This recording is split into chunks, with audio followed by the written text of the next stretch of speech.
münasebetiyle Peygamber Sevdaları platformu cadde cadde, sokak sokak, meydan meydan Muhammedi sevdayı bir sel gibi taşırdı.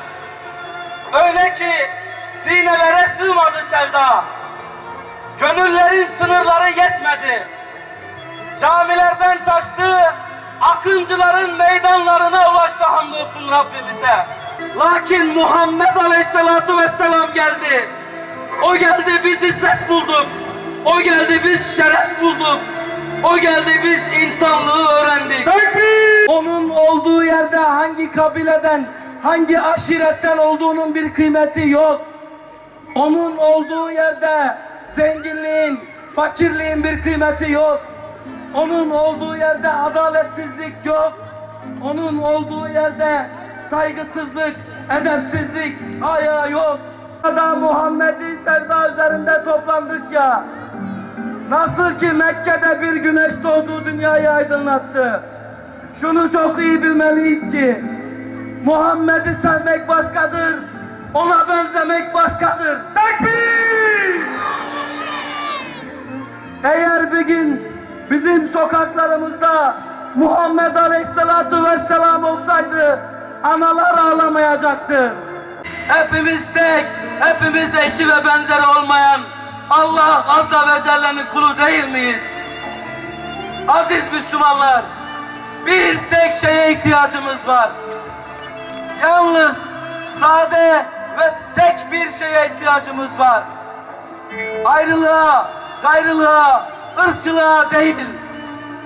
Rabbimiz bir, kitabımız bir, peygamberimiz bir, yaramız bir, sancımız bir, sevdamız bir, aşkımız bir. Bu kadar bir varken bize düşen bir tek Muhammed Aleyhisselatu Vesselam gibi olmaktır. Ona benzemektir. Onun gibi yaşamaktır. Onun gibi sevmektir. Onun gibi ölmektir. Bizim hissemize, bizim payımıza düşen budur. Eğer o bize gelir, evimizi şereflendirirse, o bize gelir, caddelerimizi şereflendirirse, o bize gelir, sofralarımızı şereflendirirse, kanayan bütün yaralarımız son bulacaktır.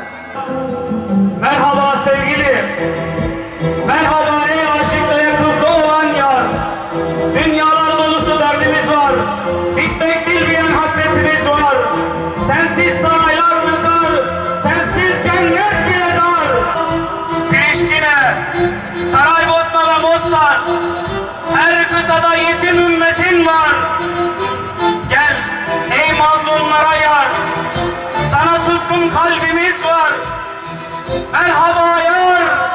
Biz Yusuf'un, biz İsa'nın, biz Musa'nın yolundayız. İbrahim'in, İsmail'in, Muhammed'in yolundayız. Biz Yusuf'un, biz İsa'nın, biz Musa'nın yolundayız. Daim olsun dilinde, çıkarma yüreğinde. Daim olsun dilinde,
ver